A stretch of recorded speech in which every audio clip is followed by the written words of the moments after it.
Hey, what's up, everybody? BDF44 coming at you with another video. All right, so um, looking around at the Lakers situation, just in general. Of course, you know me; I can always go on a Laker rant. This is not a rant. This is just me speaking. With two games versus the Pelicans coming up that are very important in the final 10 or so games. We got two games against the Nuggets. One of them is also against um, the Golden State Warriors, I believe, at the very end. We got a tough stretch of games coming up, and I think although a lot of Laker fans are assuming that because we were in position to make the play-in tournament pretty firmly, that things, can and are set to stay that way. But that's not necessarily the case. We still have to do a lot of winning to solidify that we actually are even going to make the play-in tournament. So the Lakers don't play again until Sunday against the Pelicans. And I wonder if this time off is good or bad for the team. Obviously, we've been in a nice rhythm, and even though we've had players come out like Bron hasn't played, THT hasn't played, overall the unit itself is in a good rhythm. They found one another, they're playing for one another, as mentioned by a couple of the players, and they're just understanding things that work for them a bit better than they did earlier in the season. Obviously, the new additions have also been a big deal. So we're looking at the team right now, and you just want to know how much faith to have in them. Even though they've had some great efforts, they still, as of right now, have lost two out of their last three games. For whatever that's worth, all three of those games they've played great. But I think the point is that as I mentioned in the previous game, it comes down to results this time of year. If you're not making the playoffs, things can go wrong. Now, there's some discrepancy about that pick again. Even though I read up on the pick that we have, um, and it said that if it falls within the range of 1 through 10, we keep it. But from what I understand, listen to another podcast, that was not the case. If we falls 1 through 10, it goes to the Pelicans, to whom have traded it to somewhere else. So it's still not 100% clear on me what the heck is going on with that top 10 protected pick, um, because I'm just getting mixed information, and so I don't know which is right. But all in all, we can't assume we're getting that pick. That's the point. We can't assume that just because we fall out of the playoffs that the pick automatically falls to us, because at this point, that may not be the case. I think the most important thing the Lakers need to do is make sure that they're healthy to end this season, regardless of how we finish the season. If we make the play-in tournament and everybody's 100% ready to go, of course we need to be playing to win. But if for some reason we get to a point where we're trying to ask LeBron to play through a knee that isn't any good, or AD's being forced to rush back, etc., we have to understand when they do get back, what their roles are going to be in terms of how much is going to be required from them.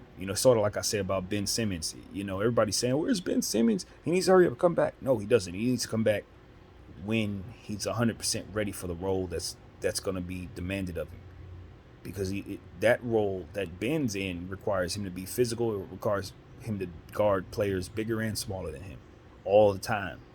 And if he can't physically handle that role, then it ain't no sense in sending him out there to get re-injured. That's my thought about Ben, and that's the same feeling I have about everybody on our team that's injured and plays a serious role. If we're forcing him back just to send him out here to get hurt again, I wonder how important moral victory seasons, because that's what this will be, is actually worth to our franchise. Now, I know it for a fact it means a lot to LeBron James and several other individual players on this team.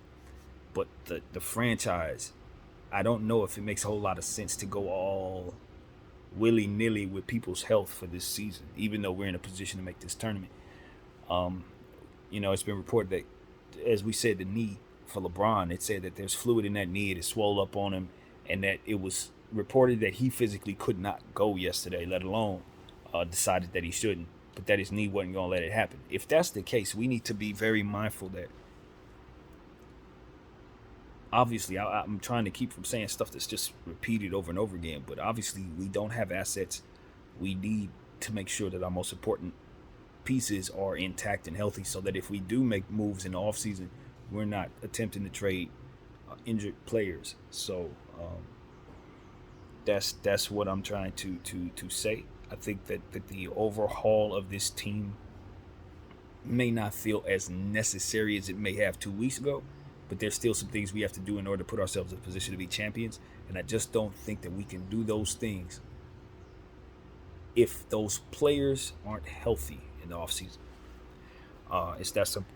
It determines how well we'll be able to build next year's squad. So, um, these next couple games are so very important. This Pelican game, with these 4 or 5 games off, this team needs to be practicing.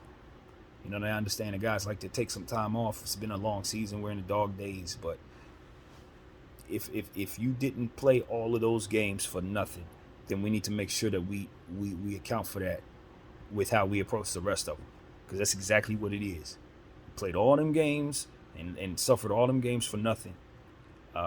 If we go down this path of not handling business properly to close the season, so that's just what it is in my mind.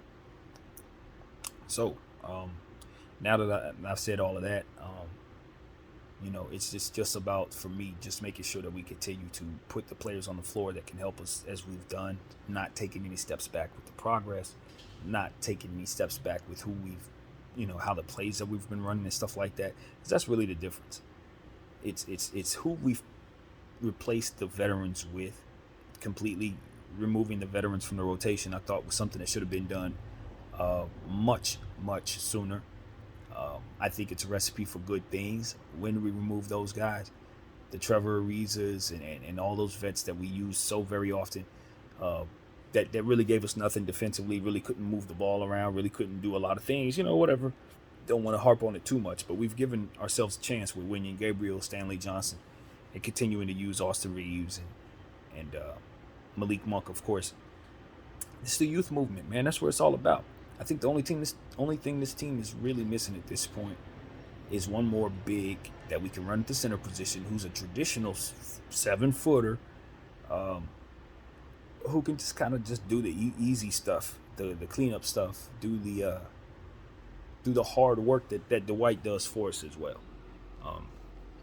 Give us another one of those guys on this roster, and I think we'll be in a position to feel good about competing.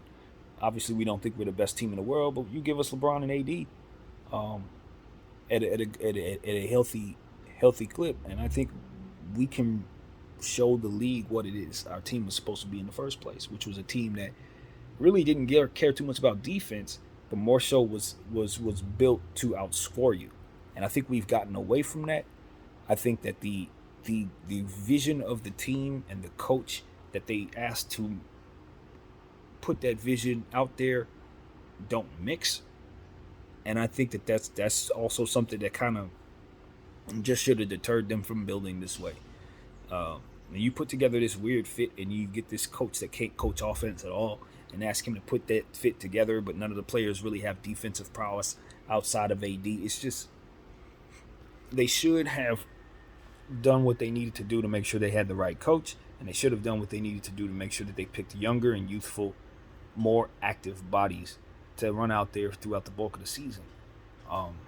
You just do not send superstars out there with half of the team not being usable, and that's exactly what we did this season.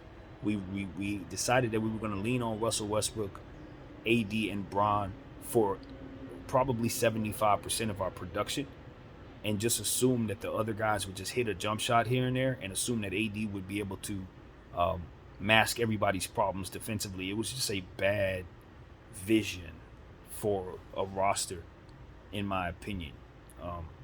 Picking up all those old Laker names, we should have in that moment been thinking about using those $1.2 million, whatever that is, those minimums, instead of giving them to the Trevors and giving them to those guys, DJs. We should have been looking for Winion Gabriels then.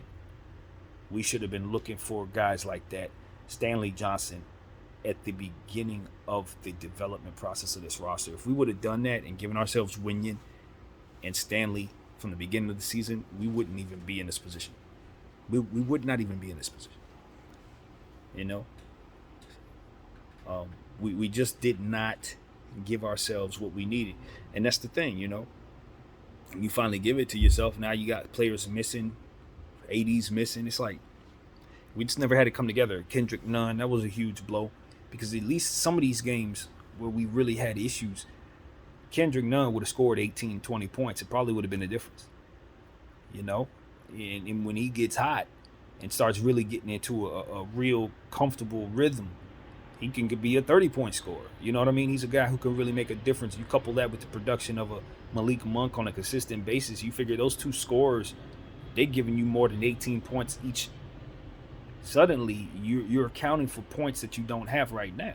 So that Kendrick Nunn mid-level exception decision, it hurt a lot more than I think a lot of people think, because that piece was supposed to be a piece that made us too much offensively for most teams if we were fully healthy. And that's what it is. The notion that AD, Bron, and Westbrook can do all these different things, and then the Kendrick Nunn, not even Malik Monk, not Austin Reeves, but Kendrick Nunn would be able to do all this good stuff offensively. So the vision was bad. You never punt defense and punt size. You never do that. Anybody that's played 2K for longer than one season knows better than to do that. So I just want the Lakers to kind of, look at what they've done here and undo it. Undo what needs to be undone. It's not a whole lot, believe it or not. If you get rid of the Russell Westbrook contract and replace it with real mid-level talent, that's all we needed. That's why a guy like Tobias Harris was too much for us last night. It's because we don't have any guy of his caliber on this team. It's either you're super duper up there with LeBron and AD, or you're down there with the guys who are younger and older. So remove the Westbrook contract. We can get us more guys of that mid talent level, and we can have more of a cohesive, competitive basketball unit. So shave it down to 2, you'll be better. And the thing is, I know Kendrick Nunn is going to opt in. Of course, Russell Westbrook's going to opt in. I think the frustration of the Kendrick Nunn situation has me looking at the prospect of bringing him back as something that I'm not interested in doing. And as I've said this a million times, I just don't think that the vision for the team, having him and having us running the score up and being offensive minded, looking at what Kendrick Nunn's going to do when he comes back to our roster, I think what he ultimately does is take usage away from Malik Monk, Austin Reeves, THT. Maybe some people say, okay, we're good with that because THT's been playing bad. Austin's had some issues shooting. I get it, but at the same time, it's like I just don't think that's the piece we need. Kendrick is just going to be a piece that takes from guys. He's not going to really give because he's not a defensive guy. He's not a passer, so he's not making guys better. You see what I'm saying? I think what his game is about helps if you don't have a Malik Monk. I think you need that piece if you don't have an Austin Reeves, etc. So I'm just, it's not about Kendrick. I believe in Kendrick. Like I said, I have no problem putting a team together and having him a part of it. You know what I'm saying? I'm not against him as a piece. It's just that whole situation. And I think I speak for a lot of people because I've talked about this with others. It's just frustrating, man. When your guy is sitting there collecting $5 million, not doing nothing all year long, and they talking about bone bruises, it's not even about the truth. It's just about how you feel about it, honestly. I'm just being real. And I just want us to move on there. I want us to move on. I understand that he wants to come back. I hear what he's saying. He's spoken all the right stuff. It ain't about Kendrick Nunn. He's good. But I would feel a lot better if the Lakers do not go that route next year and think about bringing together a piece that's going to complement the guys that we really know we want to keep. And look, Malik should have gotten a mid-level exception that day. I felt that day.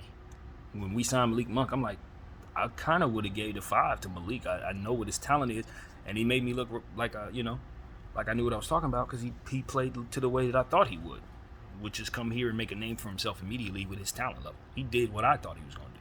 So, yeah, that was his money. It really was. Some of THT's too, to be honest, because we gave him that contract. You know what it is. Just a little early for that contract is all. Yeah, so, that's that, man. That's that. I just want Rob to get us a center. Everything else is just kind of play it by ear. Obviously, the Pelican game is important. These two games against the Nuggets are important. And I do think the organization made a mistake last night. If LeBron was able to go and we decided to rest him, if it went that way and not the way that, with the knee fluid and all of that's being reported, if it didn't go like that and we're actually just resting him, I just think we made an organizational mistake yesterday, assuming that we were going to lose automatically, whether he played or not, and that we would have a free game to rest him when we are in this position trying to fight for every win. It's just a mistake resting him last night when it ultimately came down to us having a chance to win and his production being the difference. You know that the Pelican games are important because we're directly playing against them in this tournament. We're directly going against them. But the reality is that it doesn't matter where those wins really come from so long as we get them. You know what I mean? And then we left one on the board yesterday. In a good effort, good play, but just the results still gives us that L. So you just wish you had that one back. So we'll see if LeBron's 100% ready to go against New Orleans. Maybe the rest was a good thing, but like I said, I don't know that this team really needed any rest. I think if anything, they just need to continue to practice. So if his knee is actually okay, I don't think he should be resting anymore.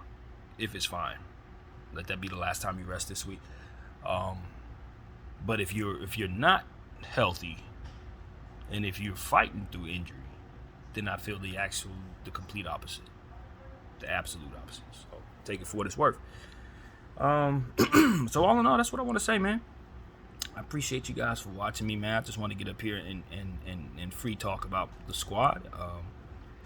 I'm excited about how they've been playing these last couple games. I'm proud of the effort they've been giving us on the road, particularly, and carrying it back home yesterday was good. Russell Westbrook's been playing well. I'm not mad at him for them 7 turnovers yesterday. I don't care about those. You just keep giving me big points, big rebounds, big assists, and the turnovers will not matter as much. That's the point. The more he's doing good, the less we care about mistakes. You know what I mean? So as long as that production's coming, it's what we signed up for. Straight up. I think Russell's been doing a good job, and I think he's going to continue to do that. So I'm hopeful.